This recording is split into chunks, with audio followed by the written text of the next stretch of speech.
binabasa pa lang. Ang sabi daw dati, bago raw tong tawag nito, overhaul. Hindi natin alam kung talagang totoong in-overhaul to. Kaya check muna natin kasi sinundan lang natin hindi naman tayo nag-umpisa nito. Troubleshoot lang sa atin dahil hindi nga magamit nung may-ari. Ang may-ari nito foreigner, Koreano.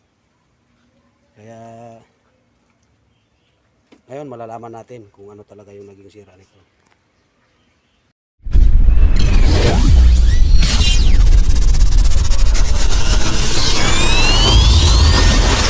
Ano natin to? I-scan natin yung ano niya, kung anong problema dahil ang concern ng may-ari nito ni-start, kaso lang pag inapakan mo yung accelerator walang hatak. Kaya ngayon subukan natin i-scan dahil isa to sa problema ng may-ari. Yan. Yan o, umi-start siya tapos may lumalabas na check engine. Ngayon malalaman natin yan kung ano yung nagiging problema niyan. Tsaka yung pinaka pedal sensor pag inapakan walang function. Yan. Yan yung concern ng may-ari. Ngayon bago tayo kakalas dyan sa harapan, bali mag-i-scan muna tayo para malaman talaga kung ano yung nagisira. Kasi mahirap naman kung huhulaan mo lang yung sira dyan, baka mamaya pag nakita ng mga ibang mekaniko pagtatawanan lang tayo. Kaya bago tayo gagalaw, gamit muna tayo ng scanner para ma-prove natin kung ano talaga yung sira dyan sa part ng engine. Kaya sasalangan natin ng scanner. Ayan. Ayan. Asan lang. Ngayon, subukan natin i-scan. Ito. Para malaman natin kung ano talaga yun. Ayan. Scanning tayo. Ito, Toyota Camry. Hanapin natin yung Toyota.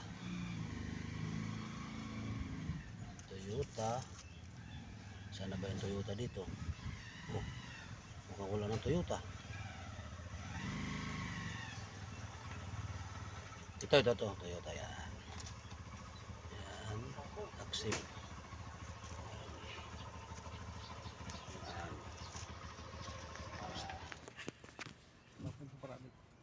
Ang silik. Papamukan ako. Papamarado dyan, no? Pinalitan nyo ng gulong, boss. Yan. Ako pa rin. Yan.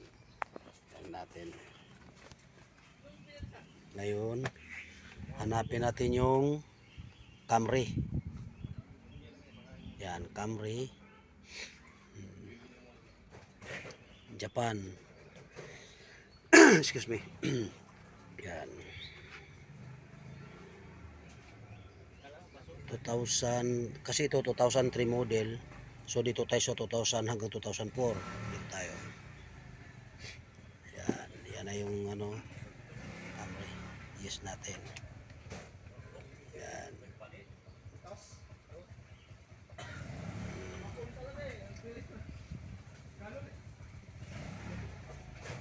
Para malaman natin kung ano yung naging sira.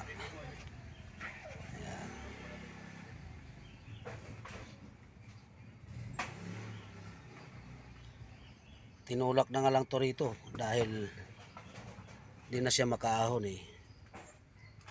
Wala siyang lakas.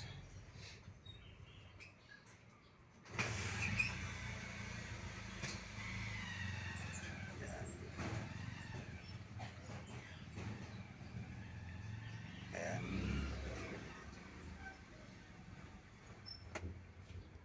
Hihintayin natin kasi wala pang ano, binabasa pa lang. Dito sa labas, ito yung makina. Medyo nakaranas na rin to ng ano ito kinalas ko na lang to kanina na yan yung mga wiring. Ano, baka isa sa naging problema yan. Kaya malalaman natin ngayon kung ano talaga yung sira dahil nakasalang pa yung scanner, binabasa pa lang. Ang sabi daw dati, bago raw tong tawag nito, overhaul. Hindi natin alam kung talagang totoong in-overhaul to. Kaya check muna natin kasi sinundan lang natin hindi naman tayo yung nag-umpisa nito. Troubleshoot lang sa atin dahil hindi nga magamit nung may-ari. Ang may-ari nito foreigner, Koreano. Kaya ngayon malalaman natin kung ano talaga yung naging sira nito. Hirap kasi manghula ng sira hanggat lalo na dito mga electronic na kailangan gagamit ka talaga ng scanner para masigurado kasi kung kalas ka lang ng kalas dyan sa mga part niya baka mamaya mali na yung kinalas mo mas lalong lalaki yung sira. So ngayon ito titrace muna natin to fuse box niya.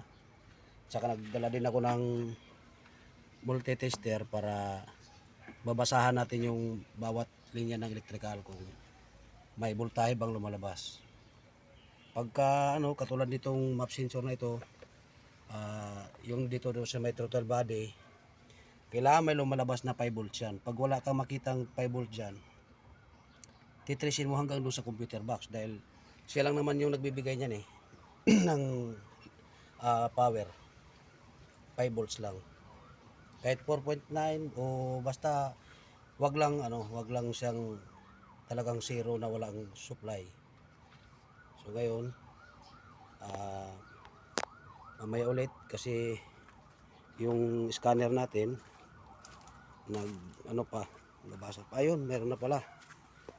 May nakita yung natin scanner. Yan, fault code niya.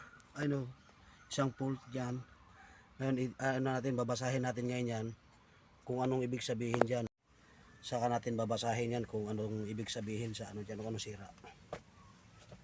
Yan. Paalam mo mo. Sige.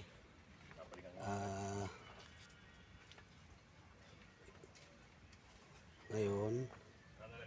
Siyempre. Ngayon ito. 100% na siya. Yan. So ngayon kailangan natin basahin kung ano talaga yan, dyan. Yan. Okay. Yan. So dito tayo sa trouble code. Yan.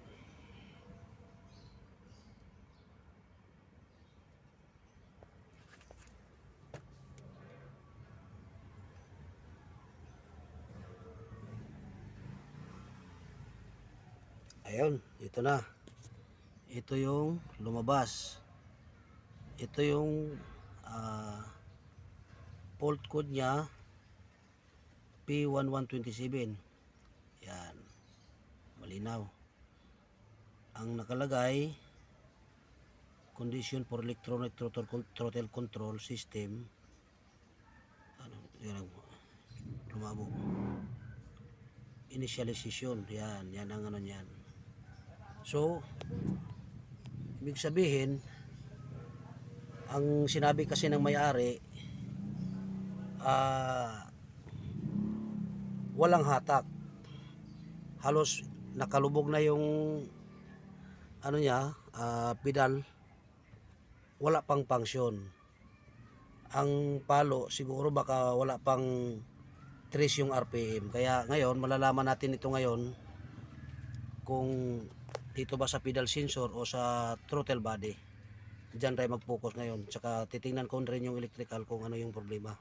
Baka mamaya may naputo lang dyan na wiring or mismong throttle body ang sira. So mamaya ulit kasi wala tayong stand ng camera. i-off ko muna. Mamaya na lang pagka ano uli, i-video ko kung ano naging problema. Ayun. Hello guys, ito na. Ito na yung problema pala yung nakita ko na.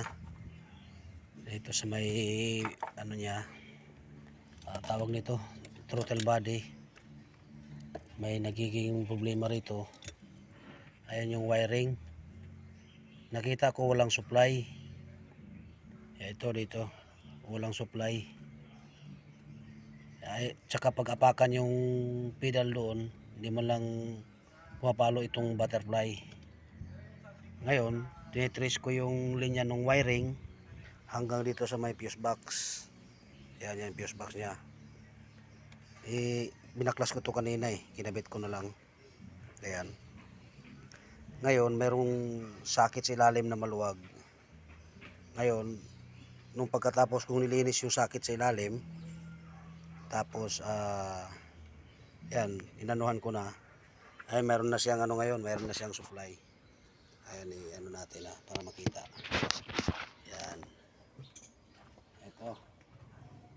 Meron na siyang, kabit ko muna itong sensor.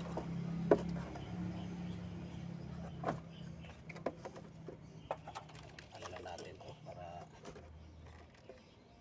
paano yung check engine. Yan.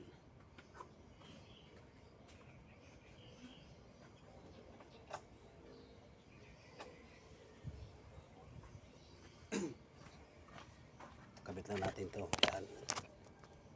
Yan.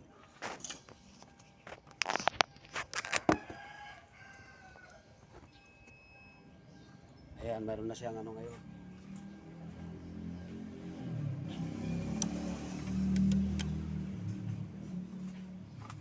Meron na siyang 5 volts na lumabas. Ayan. Ayan.